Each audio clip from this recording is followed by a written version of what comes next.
Assalamualaikum warahmatullahi wabarakatuh Sobat Tani. Pada video kali ini kita akan mencoba untuk menanam anggur dengan varietas Veles. Jadi untuk varietas Veles ini saya dapatkan dari petani di sekitar rumah. Nah, alasan saya menanam varietas ini karena varietas ini sudah terbukti berbuah lebat sepanjang tahun sebanyak 3 kali. Jadi cocok apabila mau ditanam di planter bag seperti ini. Nah, untuk media tanam yang saya gunakan itu berupa campuran sekam, pupuk organik, dan juga tanah topsoil dari bawah rumpun bambu.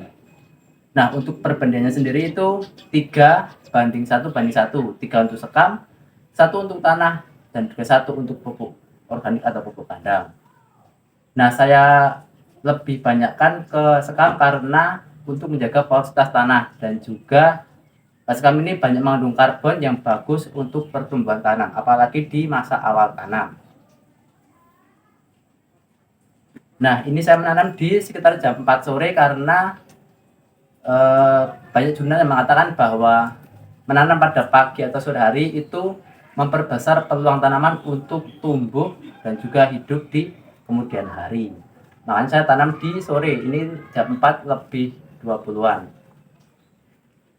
Nah, untuk teknis menanam sendiri itu tidak terlalu berbeda dengan menanam tanaman lainnya seperti alpukat, mangga, jeruk, dan lain-lain.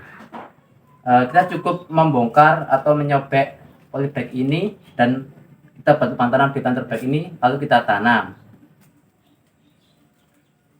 Nah, langsung saja kita tanam bibit anggur ini.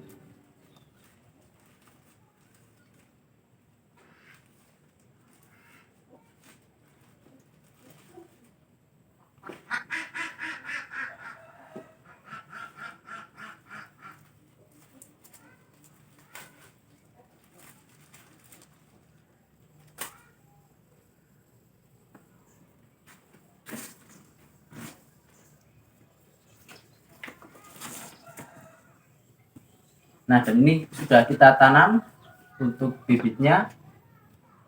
Untuk perlakuan setelah tanam ini sebenarnya perlu disiram, tapi berhubung untuk media tanamnya masih terlalu basah, jadi tidak perlu kita siram. Jadi cukup kita diamkan saja sampai besok. Nah, kalau biasanya untuk frekuensi penyiraman 1 kali sehari atau 2 kali sehari, tergantung pada kondisi media tanam. Apabila terlalu basah ya cukup 1 kali sehari.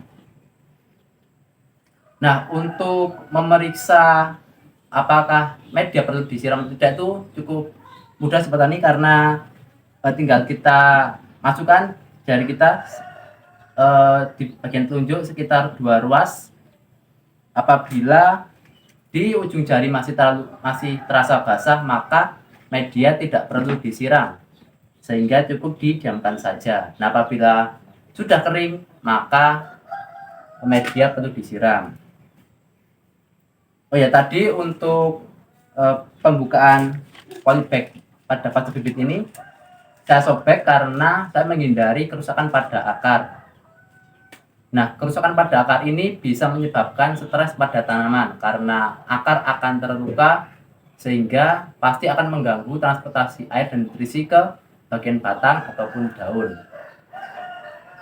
Selain itu, akar yang terluka itu pasti akan mempunyai semacam pintu masuk bagi patogen seperti bakteri dan jamur yang dapat menyerang atau membuat tanaman ini menjadi sakit atau terkena penyakit. Jadi untuk itu kita sebaiknya membukanya, kita sobek planter bagnya atau polybagnya. Nah, untuk pemupukannya sendiri itu sekitar 2 minggu setelah tanam, karena pada periode 2 minggu ini kebutuhan nutrisi bibit ini sudah dipenuhi dari pupuk organik. Selain itu, penggunaan pupuk kimia yang mungkin agak berlebih bisa menyebabkan akar tanaman yang masih halus dan sensitif ini bisa terbakar, sehingga pasti akan berdampak pada pertumbuhan awal pada bibit. Nah, untuk pemupukannya sendiri biasanya saya memakai NPK yang seimbang atau 16-16-16 seperti Mutiara ataupun MTK Pak Tani. Ya, mungkin segitu dulu yang bisa dapat saya sampaikan.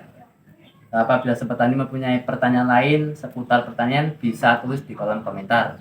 Jangan lupa like, share, dan subscribe channel ini untuk mendapatkan informasi lebih lanjut tentang pertanian. Saya Penyuluh Tani Indonesia pamit undur diri. Wassalamualaikum warahmatullahi wabarakatuh.